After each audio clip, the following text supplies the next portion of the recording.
Turasubiye kubaha mwiriwe mwese canke mwaramutse bivanye naho mugenda mudukurikirana muherereye. Abadukurikira muherereye mu bihugu vy'amakungu ya kure cane cane abari ku migabane itandukanye y'isi, abari ku mugabane w'abanyamerika, mwese mudukurikira muherereye ku mugabane w'abanyaburaya, abari ngaho mu migabane itandukanye nka Aziya, mwese mudukurikira muri ngaha mu gihugu cacu Burundi, intara, amakomine, imitumba, ucimbira imisozi bigiye bitandukanye bivanye naho buri umwe wese adukurikirana aherereye. Mwese turabahaye kaze. Kanda subscribe niba ukoresha ururimi rw'icongereza canke niba ukoresha ururimi rw'igifaransa, fyonda sabone hamura cuja ngaha iburyo urafyonda no kwako kantu kameze nk'akazogera, hama amakuru n'ibiganiro dutohoza umwanya ku mwanya bizaje bigushikiraho uzoba uherereye hose.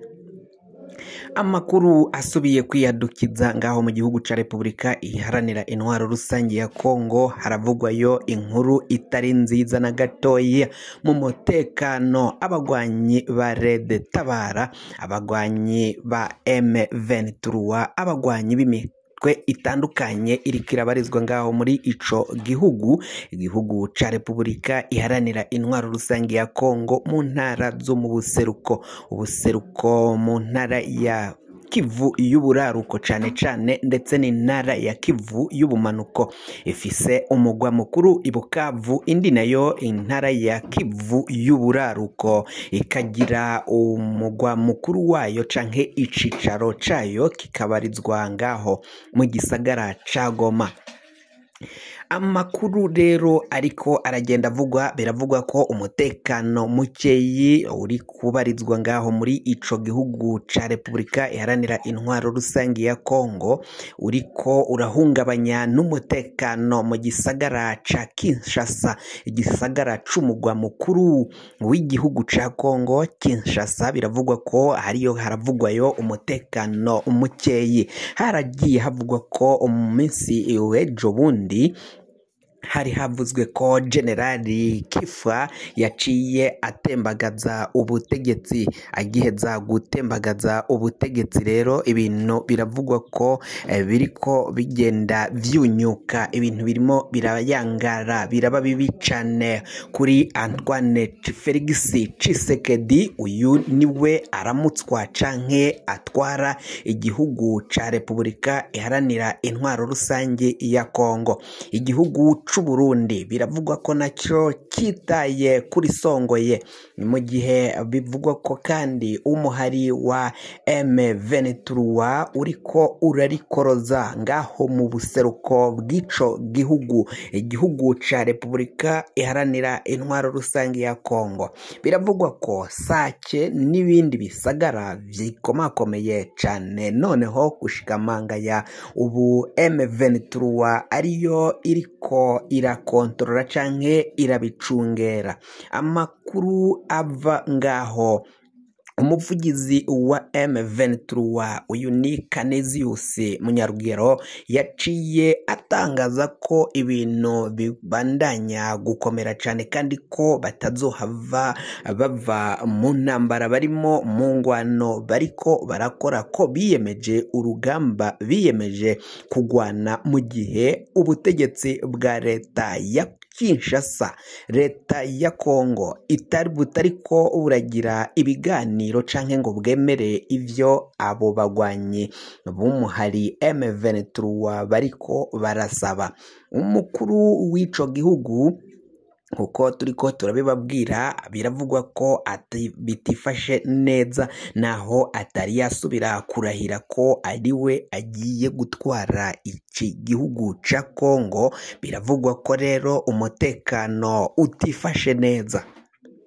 Hariko haravugwayo abanyagihugu batemera ivyavuye mu matora yabaye, aho rero uyu mukuru w'igihugu Felix Antoine Tshisekedi yaciye asubirira kongera gutorerwa kurongora igihugu ca Kongo.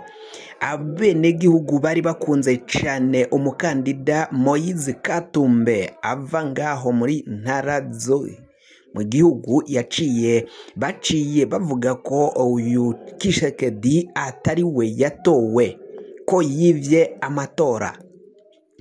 Amakiriziya cyane cyane amadini atandukanye arimo na kiliziya gatolika ngaho muri Kongo bakaba bifatanije bavuga ko bagomba kuzoshaka indorerezi aba umugwi wigenga kugira ngo utohoze neza ivyabaye mu matora canke niba ibiriko barabe niba ibiriko biravugwa ko Tshisekedi yoba yaribiwe amajwi, barabe niba ivyo abene gihugu ba Kongo bariko baravuga vyo bari ukuri canke bifise isano n'ibimenyetso bifatika kugira ngo hamenyekane koko niba Tshisekedi yarivye amatora. Bamwe benshi babona ko bivanye nuko intambara yo mu buseruko bwa Kivu yaciye imunanira, atagomba gusubira kuba umukuru w'igihugu, hagomba kuza ko umukuru w'igihugu mushasha kugira ngo adazanure akemure ibibazo biriko birabera mu buseruko bwa Kongo, mu ntara ya Kivu y'uburaruko ndetse na Kivu y'ubumanuko. Abagwanyi ba M23 bo rero baremeza ko ivyo vyaciye biba Tshisekedi yivye amajwi akiba amatora, ko atari we yari yaciye asubirirwa gutorwa, kuko ngo naho bivugwa ko yabonye amajwi asaga 70 arenga, bivugwa ko rero ayoba yarayibiwe n'akagwi umugwi seni, umugwi warujejwe amatora, ko abari bawugize bari bafise briefing canke amabwirizwa bari bahawe kugira ngo barabe ko Tshisekedi yosubira kuba umukuru w'igihugu ca Kongo, kandi benshi bakabona ko atari akwiye kuba umukuru w'igihugu ca Kongo. Amakuru agira ngaha mu gihugu c'u Burundi rero bikavugwa ko umukuru w'igihugu Varisito Ndayishimiye nawe yoba yaritaye kuri songoye, bikaba bishobora kuzomuta kuw'amazi. Abasirikari yarungitse ngaho mu gihugu ca Kongo bikaba bivugwa ko benshi bariko barahahonera, bariko bararaswa n'umugwi M23, umugwi bagenda bagiriza ko uwo mugwi uva mu gihugu kibanyi c'u Rwanda, igihugu naco camirira kure ivyo biko biragenda bivugwa ko arico coba giterera kandi kikanaha imyimenyerezo abo bagwanyi ba M23. Kuva iyo ntambara yatangura, igihugu c'u Rwanda nticasivye kuvuga ko ataho na hamwe gihuriye canke gihwaniye n'iyo ntambara iriko irabera mu buseruko bwa Kongo. Umukuru w'igihugu c'u Rwanda yavuze ko abo bose babandanya kugambirira kugirira nabi igihugu c'u Rwanda, igihugu c'u Rwanda citeguye kuzosubiza ibitero no kurinda igihugu cabo n'imbibe z'igihugu cabo, ariko yavuze ko atagihugu na kimwe bipfuriza inabi, bipfuza kugirira nabi. Ivyo nivyo umutegetsi w'ico gihugu Paul Kagame yaciye ashikiriza.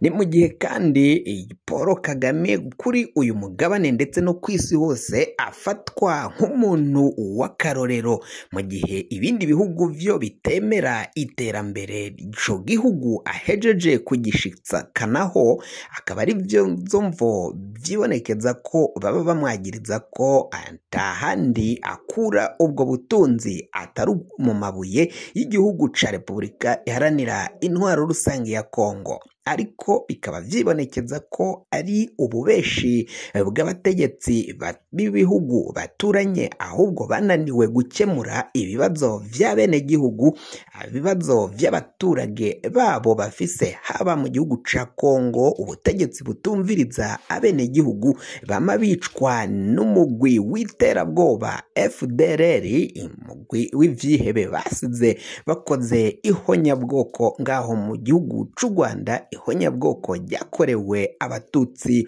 mu mwaka w'1994. kugira ngo amakuru mwene nk'aya aza gushikira fyonda subscribe niba ukoresha ururimi rw'icongereza canke niba ukoresha ururimi rw'igifaransa fyonda sabone hamuraca ujya ngaha iburyo urafyonda no kwako kantu kameze nk'agakengeri amakuru n'ibiganiro dutohoza umwanya ku mwanya bizoje bigushikira aho uzoba uherereye hose kw'isi.